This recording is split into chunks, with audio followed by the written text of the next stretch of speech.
Hi,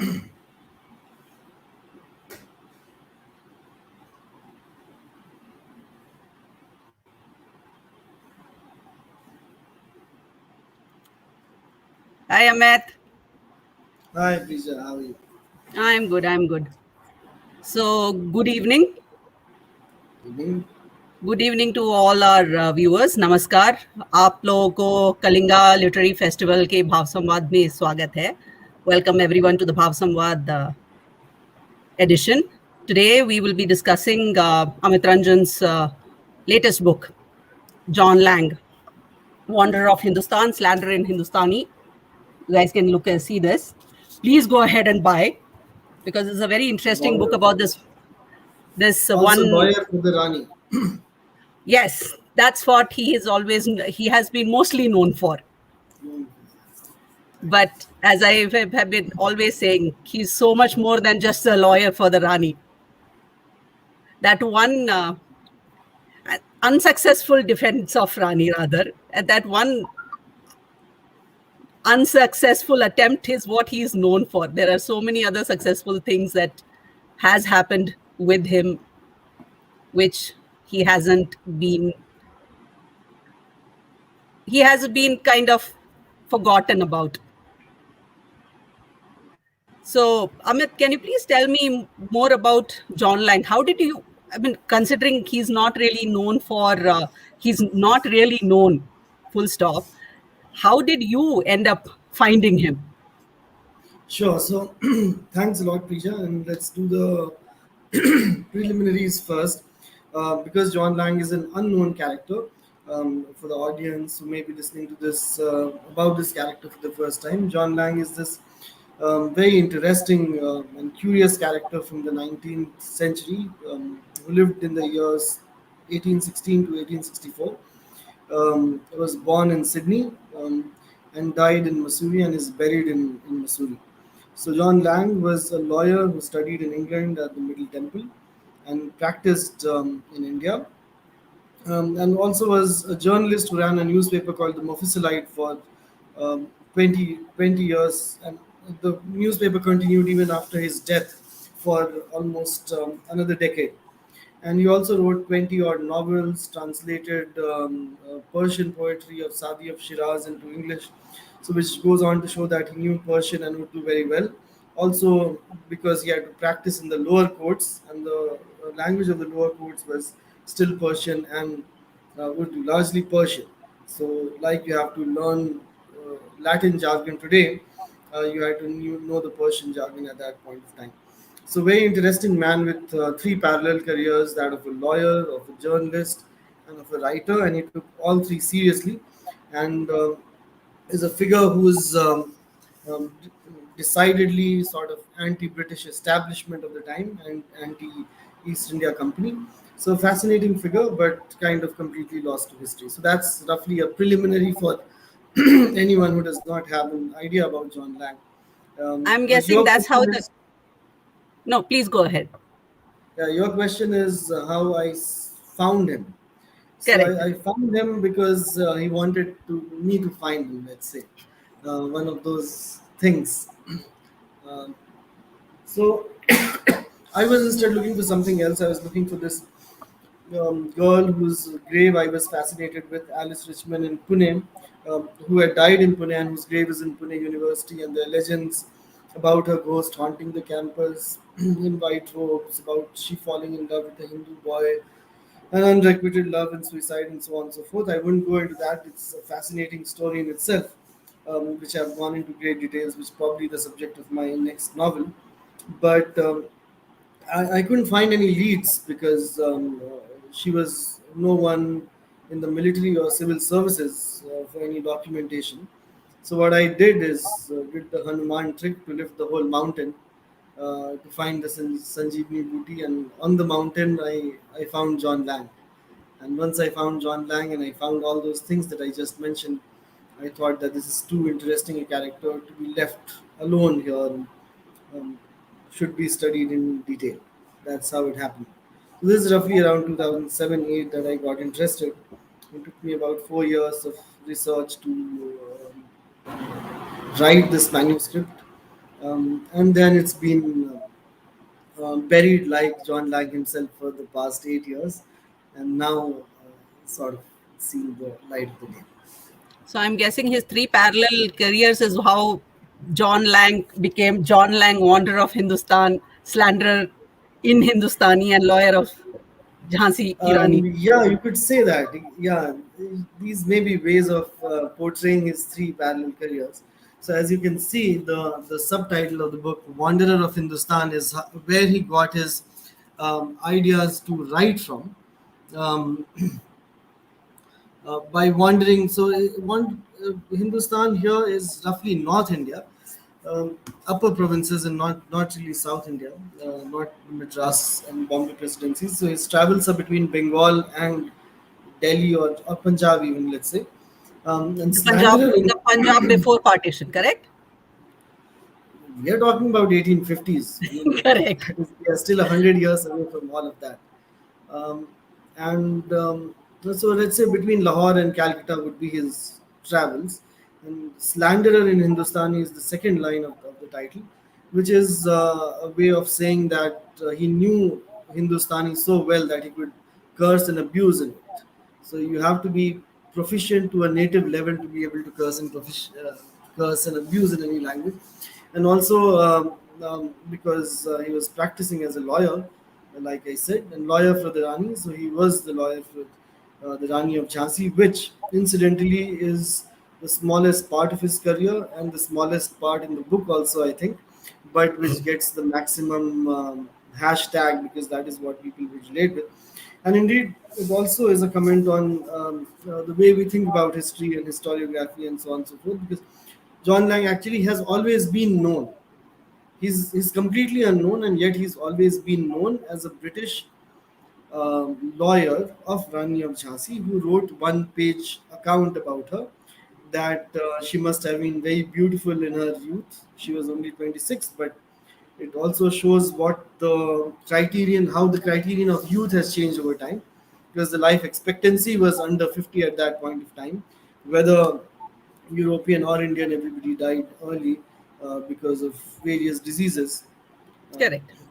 and so at 26, he says the Rani must have been very beautiful in her younger days, and he calls her stout but not too stout, and so on and so forth. So that's the one page account that historians, while recounting the history of Rani of Lakshmi Bai and of 1857, they always republish that page.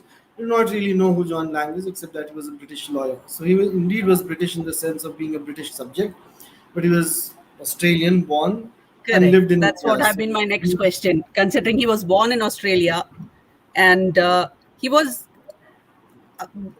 would it be little out there to call him one of the earliest global citizens because he was an Australian? He studied in Britain. He lived in India.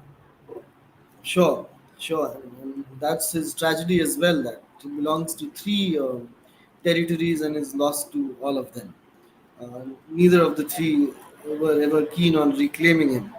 And yes, globalization has always been there, just the form of it has changed. So we understand globalization today as American globalization and consumeristic globalization, and then it was imperial globalization, and of course, lots of these explorers and these kind of maverick characters used to roam around between Europe and South Africa and India and Australia and China, trading on opium on the South China Sea and so on and so forth. So there's lots of these characters. It's not a modern phenomena, and of course there were seafaring merchants at that point of time. So he's one of those characters, one of those maverick characters who like to travel and because he had three separate careers. Incidentally, the location of these careers is also different. As a lawyer and journalist, he wanted to be in India, but as a writer, he thought that because copyright was a strange thing in those days, that you had to actually physically go to the copyright office in London to register your book, or you couldn't complain about if anybody plagiarized. And plagiarism as a So, word didn't exist actually. so that And is why one also, of those stories about from there is this whole episode about Tim Taylor and how Tom Taylor. Yeah.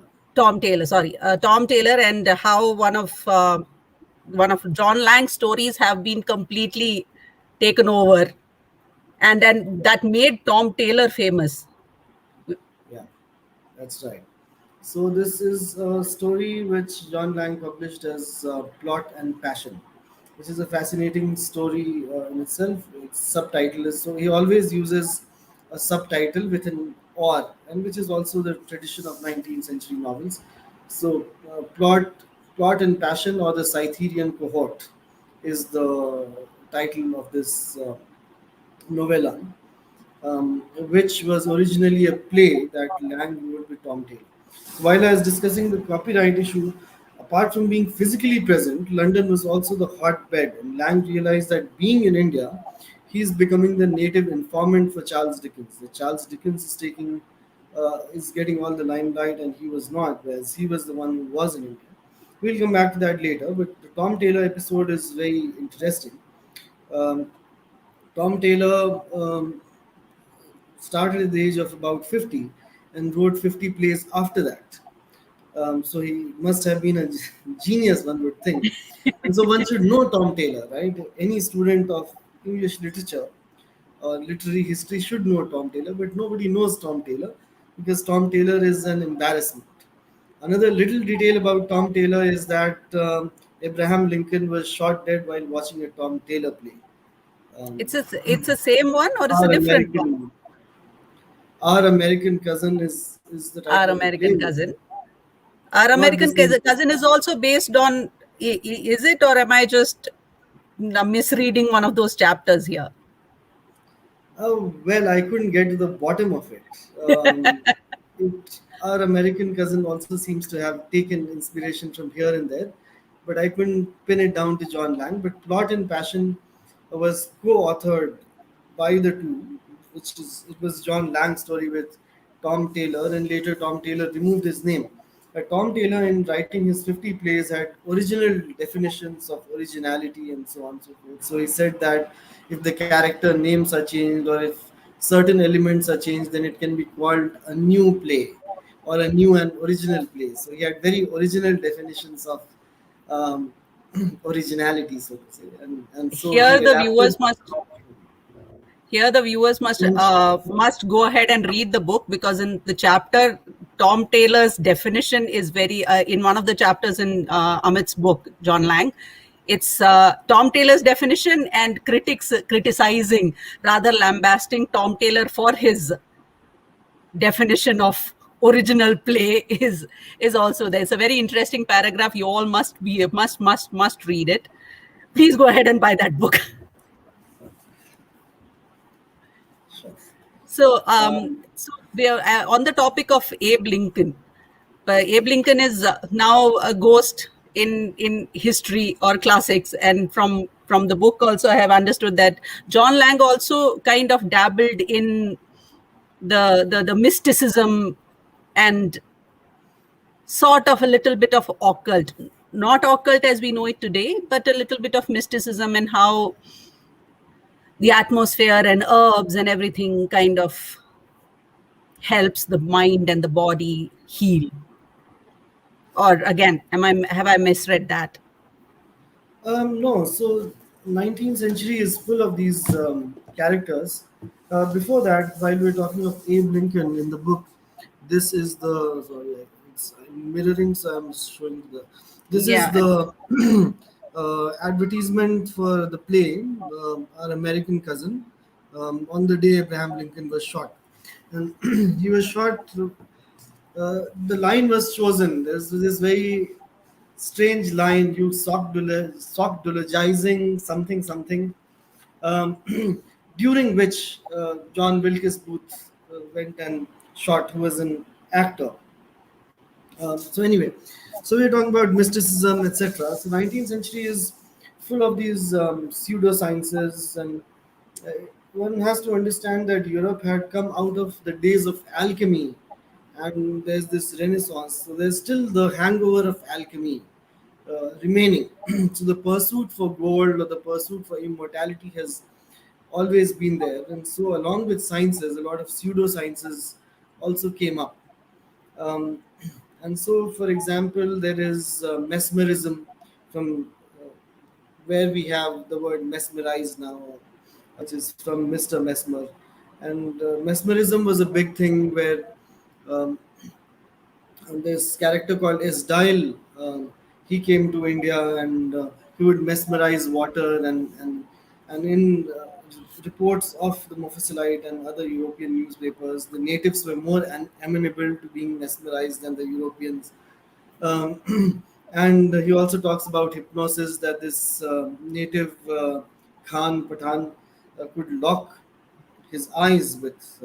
So, in reply to Isdail's mesmerism, Lang is writing about the capability of Indians as well. And so, there's this Pathan who can lock his eyes. So, he locked his eyes with Lang's, and his headache went away, and so on and so forth. So we do see a lot of interest. And Lang takes it with a pinch of salt. He was not really a believer. He makes fun of all these things, as well as he makes a comparison between the Indian so-called witch doctors and the European witch doctors, and he seems to have an inclination for the Indian ones.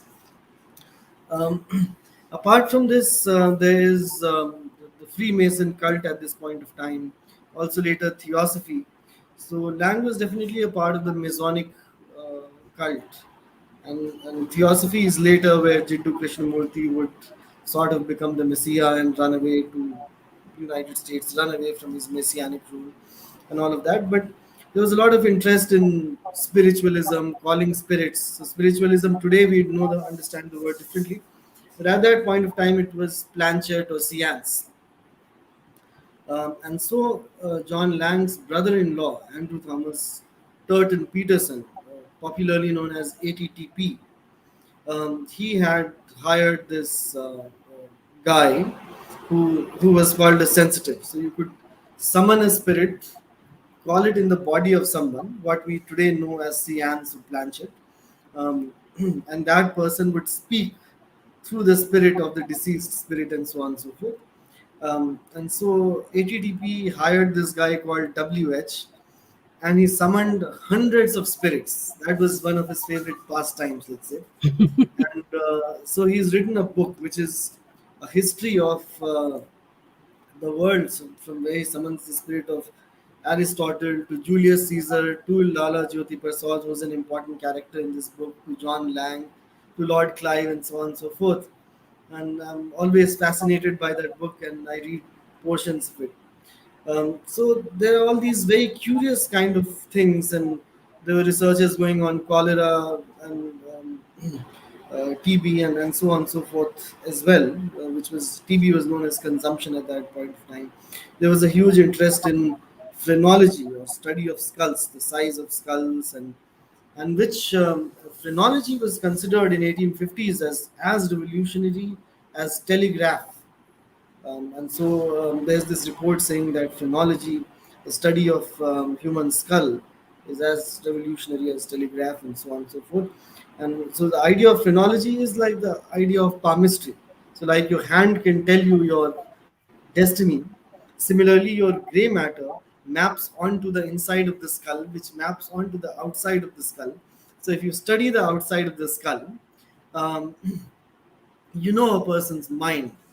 And so the skull was divided into 50 odd portions for intelligence, for criminality, for sensuality, and so on and so forth. And so this had the validation of serious science, and all scientists and doctors were invested in it. And so human skull had the value of gold at that point of time. What kind of skulls? Artists and criminals primarily. So Charlie Chaplin's grave was also dug and his body was stolen much later. But this is part of the same enterprise. So, and many death sentences were pronounced because the skull had to be obtained. So you may not have been a serious criminal, but you were made out to be a serious criminal in imagination and retelling, because your skull would fetch higher value on the market. So let us say a skull would start from Tasmania, and then a cannibal story would be added to that poor fellow's narrative. And by the time it would reach India, its price would be from $10 to $100. By the time it would reach London and Philadelphia, which was the sort of hub of phrenological discourse, it would have become $1,000 by then. So humans' skull, especially of criminals, could be weighed in gold at that point of time. And now, of course, technology is completely discredited, and we can laugh about it. but but it's actually the reverse. While the Orientalists, that is the Europeans, were saying that the Eastern, the Oriental tribals are cannibals, and they made out these fantastic stories of cannibalistic tribes. It was actually the civilized Westerners who were cannibals, hunting down tribals um, for their heads, for the fascination of the heads, and this became systematized. Brain density, shape of skull, and so on, so forth. So men's Uh, skull is bigger than women's skull. can we Criminal share skull this one? with it. Can we share this one photograph of how the brain has been, as in the skull in that time, has been mapped to figure out what is what? Sure, you would probably Let me know just where it see. Let is me just. better. Um, so while Preeja looks for the picture, something I'd share about the process of the book, because that's also the process of the story is important in itself, which is also something which history sort of ignores. So, like the Alice story I told, or other stories, people generally put it in footnotes, but I think So recounting the journey is important. so this is how Yeah. the skull has been divided into different parts of for understanding. I don't know if people can see this, but there are No, all we these can't. numbers written over there. We can. It's called the chart of phrenology. Number one Yeah. is called amativeness. Second is called philoprogenitiveness. Third is concentrativeness. Wow, these are very interesting words, which Yeah, yeah, probably very will need, interesting. Yeah, yeah. which And we so probably will. Lang brings out these things in his novels, and uh, makes his characters his mouthpieces for speaking about these things, where he clearly has an interest but is also skeptical. But before that, I was talking about the process of the book, and Hmm. also, I'd like to talk about the editing of the book over here. That this was much more. I'd gone really crazy writing this book, so it was close to 170,000 words. The publisher thought that it should not be more than a lakh words, and the spine should not be more than an inch. Otherwise, it intimidates people, and maybe there is a logic to that. Maybe there's a very niche kind of readership that reads I more than. think if we measure it, it's probably is just an inch. Yeah, exactly. And should be under 500 pages and an inch. So that was the I think formula. we And so met the mark over here, right? I think including the bibliography and everything. so Yes, Preeja, yeah, so Preeja we met. helped. We met. We are at 471 in the printed edition. Right. So Preeja helped edit. So it's actually a much shorter book than what it was intended to be originally. So we edited 70,000 words out of 170,000. Um, and so there's much more in the original, There, which we hope to have in a later edition of the book, etc. But yeah, just trying to point out how these journeys that one digs into of century and a half ago. And during these journeys, it's not just the stories, but the process of writing, of editing. Everything becomes a part of that journey, and it's a sort of a parallel timeline that you live in while writing a historical account like this, where you are 100 years ago and in the present, and your role as an editor, as a writer, etc. and the documentation itself, there are so many sources to concise into one particular idea to Yeah, tell the story of somebody else that we have never met, which more or less is dead and buried, quite literally and metaphorically as well. And yeah. from what I have understood is, there are he John Lang is so lost that after a point, even his descendants, his progeny, the genealogy of his progeny itself is also lost to history. Yeah, yeah. To the descendants themselves, obviously, it's a matter of 150 years. So, as you've seen, Pija, in the book, that I also tried to hunt down the descendants. So, generally, in other talks, we just talk about Lang's career as a lawyer and the fascinating stories that are highlighted generally. But what took me the maximum effort was trying to trace down his family. Because apart from writing literary history, I also wanted to find out if I can find any leads to anyone in his family who can give me more insights, or maybe they have first editions of the book in their family, or something like that.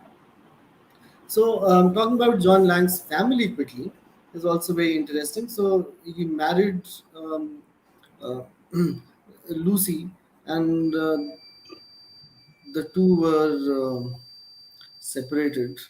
I am very sorry. Power It's cut, okay. but you can So from still I will see. take over from. Oh, No, no, it's he's fine. back. Yeah. So, um, he had three children. Um, we knew that he has three children up till now, but now through my research we found that there are actually four children. So uh, it took in tremendous amount of effort to unearth the fourth child, and apparently he was a trumpet player um, in a war, and then he divorced his first wife because he was too busy pursuing his careers, and he was also an alcoholic and probably also had other affairs and so on and so forth. His wife anyway could not take the scene of India and left, and his elder and his two daughters got married into Italian nobility, and the younger daughter was also a writer and a sculptor who wrote about Italian sculptor Luca della Robbia, and that's one of the authoritative books. So this is all a lot of digression to into the family history just to see if anyone has John Lang documents, etc. So did you And from find any documents? no, except a descendant in Australia has tried to piece together the family history from his mother's family's side. So in his own childhood, he never his mother remarried into Underwood family after the death of her husband. And John Lang's birth itself is a sort of a scandal because he was born approximately 8 months after his father's death. So that was also a matter of scandal. And then his mother married into the Underwood family, in which there were many children, which come up in a couple of his novels, and which is why he never returns to Australia once he comes back to India. He doesn't even go when his mother dies, whatever the altercation between him and his mother have been. And so I also traced the mother's family, the Underwood family, and I did find a few people in Australia, and one of them has written a book about the Underwoods. And then there was this fight between a rabbi in Melbourne and a descendant about John Lang's Jewishness. So the Jewish community wants to claim John Lang as their own, because one of the librarians, an amateur librarian who was researching on Lang's history, thought that he was Jew. There's no evidence he got buried with the New Testament, so he says that because of the persecution, anti-Semitism, in his anxiety, he got buried with New Testament. So that's taking it, stretching the psychological anxiety a little too far. And so there was this war of letters between this rabbi and this family member, and I where they call each other names actually. And I met the rabbi, and he said, "Oh, we were young then, so the impetuosity of youth and all of that." So to add little footnotes to a book, one has to go through all these processes, I guess. And so I did find a lot of family in Australia from his mother's second family, and a descendant from his eldest daughter's family, the Italian noble family that she got married into. I was able to trace down Monique Riccardi Cubitt, whose husband was a descendant of that family, and met her. So I did try all directions. There are three or four branches of the family. I did try all directions, and I did find their stories, but most of them did not know anything about John Lang. Quite. Some of them could not believe that they are descendants of this character, that I'm making this story up. So I had to show them their own family tree to prove that they indeed. In fact, in the book there is you have the entire page where you have hand drawn John Lang's Yeah. I wish genealogy as well as his progenies, the descendant tree as well. I wish they had published the sort of hand drawn family tree. They've converted to a neat printed one now. But yeah, Let me that's see if I also can find that for you. sure. If people want to, if you, I don't know if I can find it right now. Considering we are already at 30 minutes mark, so I also wish it was very neatly done with the small little inscriptions at the end here and there. Right, Whoever you have been able to right, whoever we have been able to meet him or rather figure out. right. So I don't know if I can see that. Find it. Let me see. I'll look for it while we talk more. Uh, No, I found it. It's okay. No, that's your that's a very neatly printed one. yeah, the printed one, yeah, which draws from all branches of the family, that as in from John Lang and his wife and until date, not his mother's family, but yeah. So so yeah, I kind of digressed into various directions, the literary history and also literary analysis of all these vis-a-vis colonialism at that point of time, and the events around 1857, as well as um, getting into his personal life, as well as drawing out a family tree, etc. But more than anything else, John Lang is a lens to view mid 19th century politics and imperial globalization through a different lens from what we generally view, the history that we generally know, and how anecdotal sources and sources from memory tell a very different sort of a story than what mainstream history has to tell us. In fact, his as you said, his anecdotal stories are compiled in his book called Wanderings in India. Yeah, that's just one of the sources. Then One of multiple the, but places then that he. they are John Lang's actual writings, which he has compiled through his. Absolutely. Though he may have used creative liberty, and genre was not a problem in the 19th century.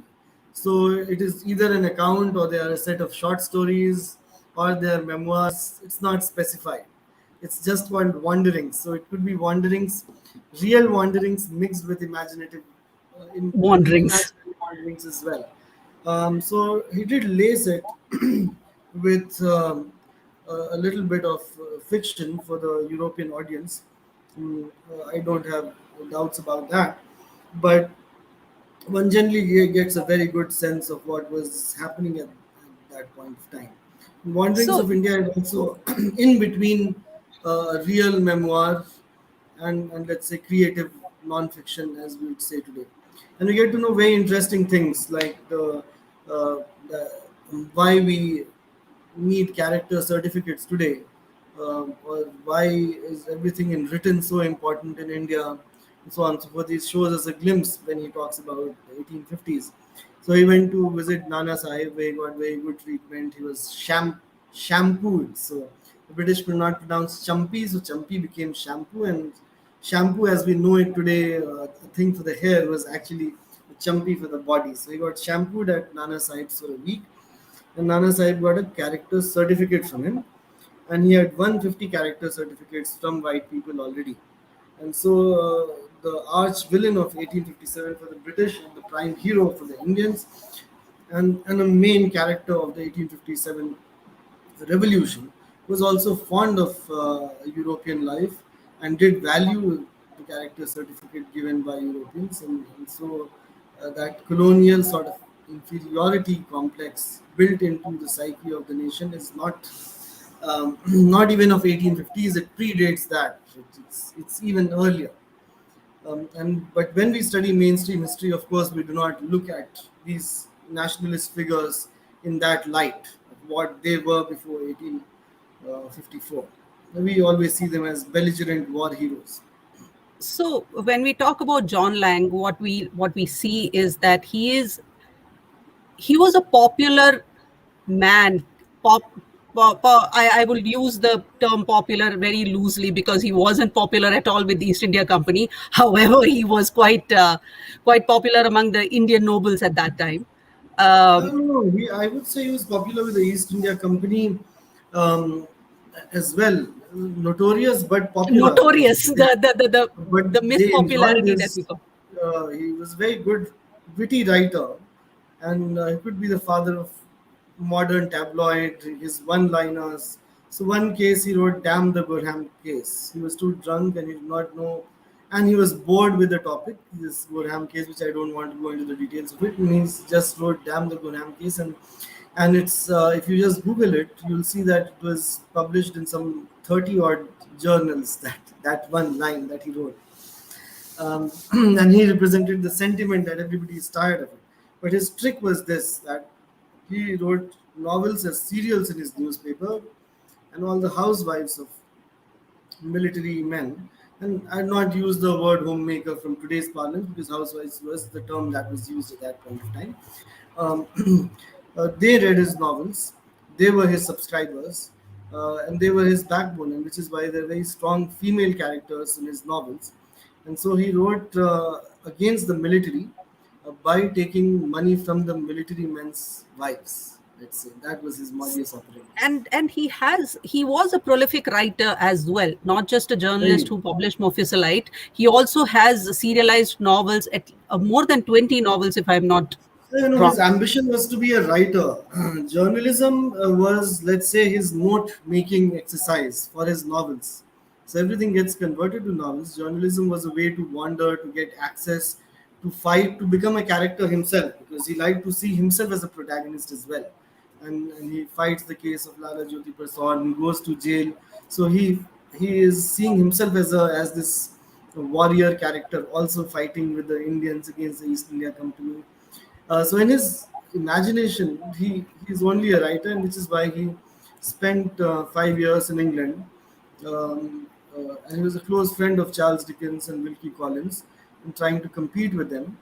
But unfortunately, because all his novels practically are set in India, except a couple are not, so they would become genreized as the Indian novel, and there he criticizes the military no end, making fun of it that people become generals because four people have died due to cholera, and so an ensign, a soldier, becomes a major or a colonel because not because of his qualities but because of deaths. So he constantly made fun of the army and the court martial and the legal procedures in India. So the British critics summarily rejected him. And Dickens, of course, did not wrote about the social life in London and its penury and the difficulties um, and all that, but he did not take on the establishment in the way John Lang would like to take by calling out names of the mightiest institutions of the establishment. And so he got lost as a writer, and what remains of him is his little legal career in which he also represented the Rani of Jhansi. So, digressing a little bit from John Lang, the book, do you think his popularity, rather a little bit more of sympathetic attitude towards the colonized people of India, is one of the reasons why he is today lost to the literary history? Because from Yes. what we have read through, what I have read through the book, and readers must also find out for themselves, is that those stories are not just interesting, but have very strong character developments within themselves. And yet today, John Lang is extreme, is unknown, is not just I dead. think I think it's not just John Lang. Hundreds of figures of history who are fringe, and who, if you go back to their stories, you would tend to think that this person deserves to have been talked about much more, written about much more. Begum Sabnu, for example, she lived till the ripe age of 90 or even more. But because she started as a Nautch girl and had several affairs with several Europeans and so on and so forth, Muslim who converted to Christianity and was close to the Mughal power, so does not quite fit into the scheme of things as Rani Lakshmi Bai would or Devi Ahilya would.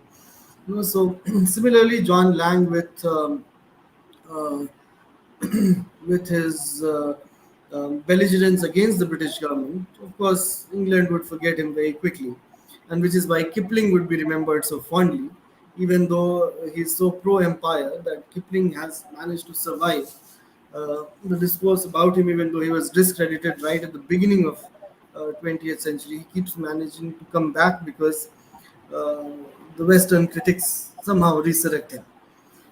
In fact, Kipling and John Lang also have a very tenacious. Yeah. These are some of my new findings as well in this book, which have never been talked about. That the plot of Kim is probably taken directly from John Lang. Kipling is just a generation after Lang. Kipling also acted in one of John Lang's plays. So there's and Lang was popular 50 years after his death also, because his novels were very fast paced. They used to sell at railway stations. There's no way Kipling would not have known John Lang. And Lang constantly wrote about these Anglo Indians, marriages between white men and Indian women, and children thereof. And the character of Kim, that he's of Irish descent, but he can pass off as an Indian. He has hazel eyes, and there's totem given to him so that one day he'll be recognized by the military, the regiment in which the father worked. Is exactly the same story. One of the short stories, and Lang talks about it in five or six short stories. So that part of the idea is from there, and the second part of Kim talks about the Buddhist. The whole of Kim talks about the Buddhist Lama, and the conflict between East and West, which Francis Marion Crawford's Mr. Isaacs also does. So there are two clear influences on Kipling's best known novel, but this does not seem to have been talked about earlier at all. So, Even though there's a lot of Kipling studies that have happened, but primarily because both John Lang and Francis Marion Crawford are barely known writers, even though they're fine writers. So Kipling escaped these allegations because his places where he's taken from, they are obscure.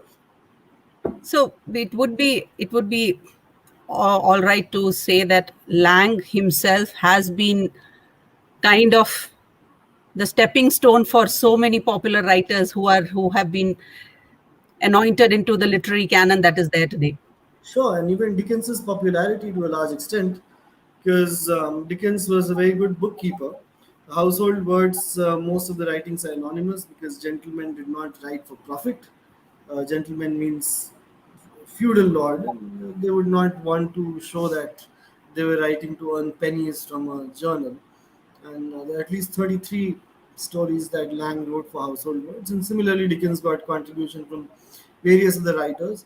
But now Dickens has not claimed it to be his, but he's the editor and everybody is anonymous.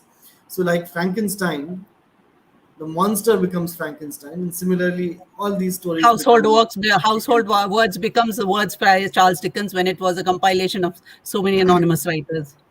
Yeah.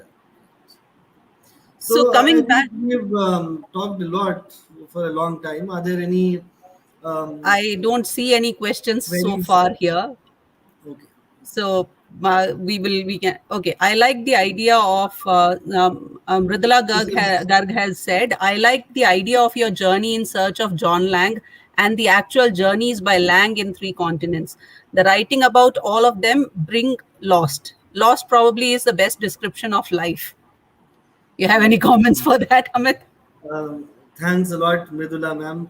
And as other viewers would know, Mridula Gargji is a veteran of the literary scene in India. She writes mostly in Hindi, except her last novel was The Last Email was in English. And this is very nice compliment.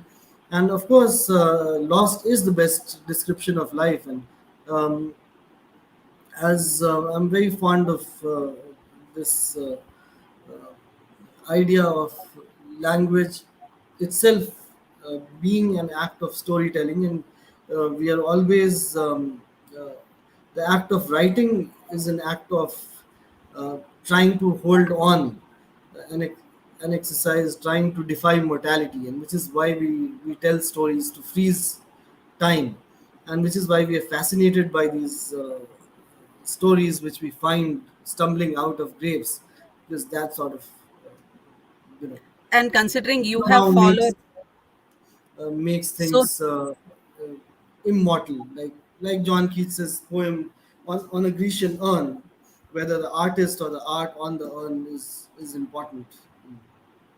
Yeah. So, which is probably why Lang can be now traced, or an entire biography for to him has been found through a lot of background research, but mostly through his own books.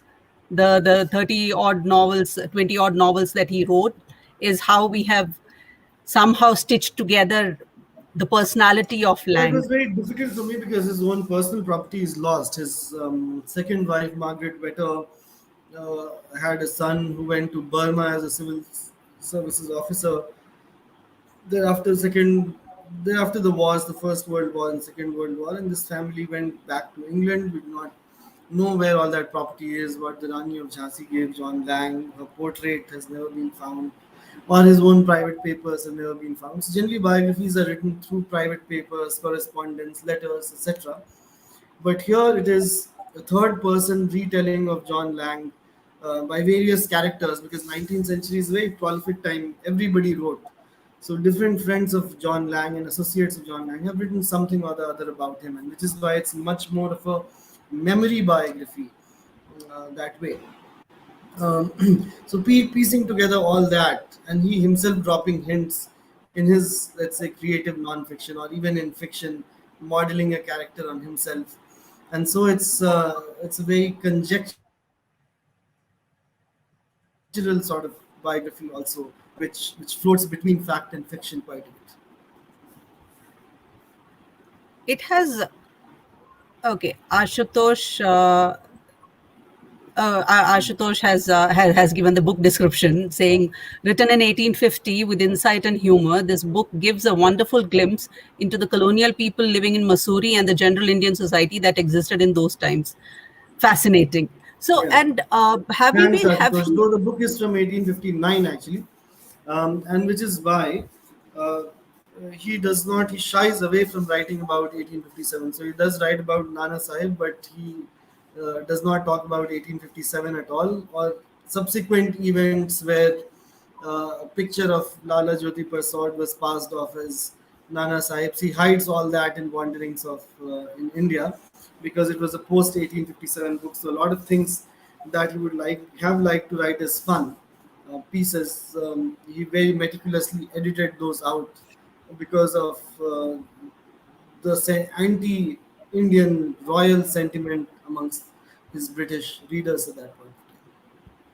so coming back to John Lang's end of life, he died of he died of cirrhosis, if I'm not wrong, though I don't think it was actually found out as cirrhosis in those times.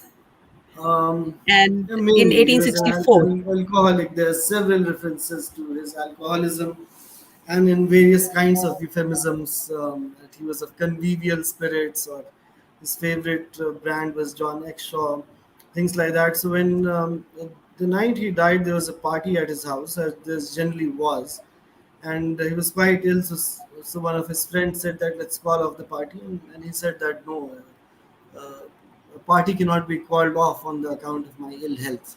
So he died while the party was still sort of on in his house. But apart from, it may have been cirrhosis, but also what was then called consumption, tuberculosis, and there was no treatment for it. And generally, people died of TB or cholera. Yeah, in India mostly he these kind of diseases. lived up to his life expectancy. He was born in 1809, 16, 1818, no, 18, 16, so 1816, 1816 in 48. 48. No, one did live much longer in those days unless one was caught by one of these diseases. So if you were lucky, you would cross to 80. If you were not, you would be trumped any John time by Lang, one of these John Lang, diseases. one of those lucky, unlucky ones then. Yeah. So Aditya Bharat is asking you, how did you manage your research process, and how did you manage such a huge volume?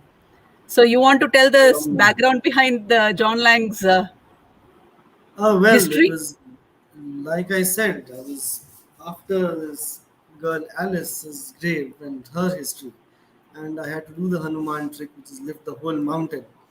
And so with John Lang, I did the same with things around him. Also, once I started finding, I had to lift the whole mountain because nothing else had been done about him. Really, there was sketches here and there about his Australian career by a scholar in 1960s, but there was a lot to be sort of unearthed. And being a literature student, I also wanted to read all that he had written. And he also wrote 20 years of newspapers, so he's left a lot of work. And I sort of got completely consumed. So to tell you, this was part of my PhD project, and unlike what was happening in the contemporary scene, where people generally lean on theoretical work, which is a very good idea also, but I think it was too much in vogue, and I wanted to apply that um, to something, to see that we talk about subaltern history, or what lies in the archives, and so on and so forth. So instead of just talking about those ideas, I really wanted to see how it works, to see how the archives work, to see um, how this confluence of history and memory works. And so I was sort of consumed by it. You know, in your Is 20s, you there can any be consumed by strange passions. So I don't think I could do this volume of work, 170,000 words today. But at that point of time, I think I was quite mad to have done it. So, is there any particular any particular one incident about in this journey of your search that you would want to share with the There people was here? one There was this question. one question we just missed. How far do you, Dr. Ranjan, relate to Lang as a wanderer author? When you wrote the book, did you see a part of yourself in him as well? This is a question that we have discussed so many times, Amit. Thanks a lot, Bhavishya. Lanka Bhavishya. Yeah. Well, thanks a lot. And yes, this of course does happen, and which is why one takes to a certain person from history, because one sees a sort of psychological reflection. And yes, I do. I have also traveled a fair bit, and I also get trapped as a character in some stories like Lang does. That Lang did some strange and outrageous things because he was probably seeing himself as a character in a story that he was imagining, and he could not let go of whatever was happening to the character. So yes, that identification happens, and it feeds both ways. Either because you're already resonating with a character, and that is why you get interested in them, and then it starts happening the other way around, that you start emulating that. So while in it, I had started reading the Moffisilite more than today's newspaper, and so at a certain point of time, I had started speaking in a very 19th century idiom with vowshaves and uh, words like that, and sentences of I that would like order. to I would like to interrupt you here. So now I remember, yeah, the messages that we used to exchange at that time. उस time पे तो WhatsApp कम था नहीं ज़्यादा, तो हम लोग के वो गूगल चैट पे या ऑर्कुट पे या फेसबुक पे जब हम लोग जाते थे, तो आपका वो संवाद मुझे अब भी याद है. तो for the viewers and the listeners here, Amit and I have known each other for 15, 16 years now. Kind of. याद अब तो इतना पुराना है कि याद भी नहीं है, but Amit, even today there are times when you talk in those prosy Yeah, yeah. versy, One and does lapse one does lapse into one's personality from some other time, at every now and then, from time to time, of course. So Light as Air is asking you if Dickens really did steal Lang's stories. Um, no, I never You said can't that. you can't No, I say never that said the that. he's Dickens did not. Dickens's journal. Dickens was a very smart man who could reproduce whatever you said like that. So there's an account of both of them together in a party where Dickens was able to match Lang tale to tale. So Dickens would hear something and make a story of his own. But I'm not saying Dickens ever stole from Lang. Dickens household words, mostly authors were anonymous. So Lang went in as an anonymous author, and when somebody is anonymous and the editor is somebody else, later people start thinking that the editor is the writer. Or even when the writers are mentioned, if the editor is too big a name, people start thinking of the editor as the writer.